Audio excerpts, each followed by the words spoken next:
All right, we're going to start in the college basketball world and look at the commitment of Jaykwon Walton and what it means for Memphis. I want to hear from y'all if you think this is just an example of what I've called portal eyes, about those late entrants or late commitments that excite fan bases when the players aren't that good, or if Walton is actually someone who you think can contribute to what I believe will be a pretty intriguing team that should make the tournament in Memphis.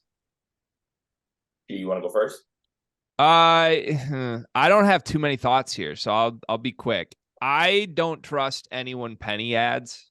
That's sort of just across the board for me right now, and I think mostly it's because like I don't want to say ruined. I don't think he got much out of Kendrick Davis last year. Maybe that's a little harsh, but I was expecting Kendrick Davis to walk in and be like first team All-American, best guard in the country. Memphis is really good. And that didn't happen at all. I know there were like some issues that weren't necessarily Penny's fault there, but like I don't expect transfers to like play to their 100% ceiling. And I think Jaykwon Walton to me is a guy that would need to do that in order to move the needle at Memphis. He had one really good year at Wichita State. I don't know off the top of my head how old he is, but I think he's probably like 23, 23, 24. I like old guys. Old is good. You put him on the wing next to DeAndre Williams. Now we're talking. But I don't think this is too much of a needle moving piece in my mind, mostly because I don't trust Penny to get the most out of him. Here's where I'm at on this. Before I do get going, Riley, have you heard anything further about what Dandridge is doing with Memphis? Nope, nothing that I've heard on that Nothing. front. Okay. Well, I'm gonna preface this by saying I'm assuming he's gonna come back. So you have him, DeAndre Williams, and Jaykwon. Well, I think you're just adding a team that's played a lot of college basketball games, and that wins in today's day and age, honestly. So having all those old guys who are also talented on top of it, less Dandridge being like that uber talented guy, but I think DeAndre Williams is extremely talented. And the fact that he's going to be like 26 and that talent that he has playing next year is going to be crazy. Jaykwon Walton does some things that obviously I haven't seen a lot of him. I'm kind of on the same page as Greg. Saw a couple of his games at Wichita State. I think he's a good player for sure. And him being old definitely helps him. But I don't know. I feel like when you give Penny the tools, I don't know if he necessarily knows what, like, you could give, I don't know, you give him a buzzsaw and he tries to use it as a hammer. Like, he just doesn't know how to necessarily use his tools. So it'd be interesting to see. I feel like with what he's getting back and, bringing in guys like Jaykwon Walton, the guys like Jay Martin are going to be very critical of our young Coach Penny if he's not able to put some things together this year. Yeah, so I had some thoughts on Jaykwon Walton, and admittedly, I haven't watched a ton of his games at Wichita State. I was sort of just perusing the highlights that Memphis fan accounts were tweeting last night. And the highs of Jaykwon Walton, he literally looks like Ricky Council the fourth with a jump shot. But again, these are also the highlights where I got to, you look at his stats and he was about a 50, 40, 80 guy, which I think is pretty impressive. And the highlights, he has some reverse dunks, like ticks all the boxes for things that you would tweet out there if you want to excite your fan base. But I know y'all talk about sometimes the connections that we develop in this world, and I was texting with an American assistant or an AAC assistant. I don't know what's the most easy. An American assistant just sounded weird to me. I was texting with an assistant in that conference, and all he really said was Walton's one of the most efficient players that he's ever coached against. But that was all he had to say about that.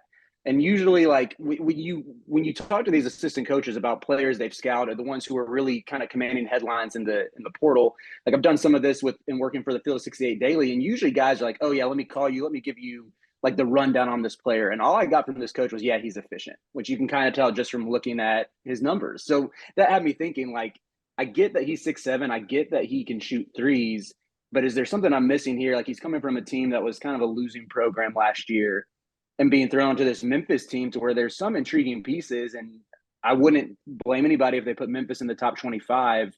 But at the same time, I look at this roster, I'm like, I still don't know if they have a top 100 player nationally.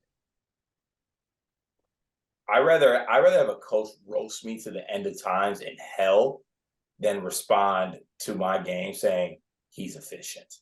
Just let that be known. That's the word. That's important. That is one of the biggest slap in the faces of all time.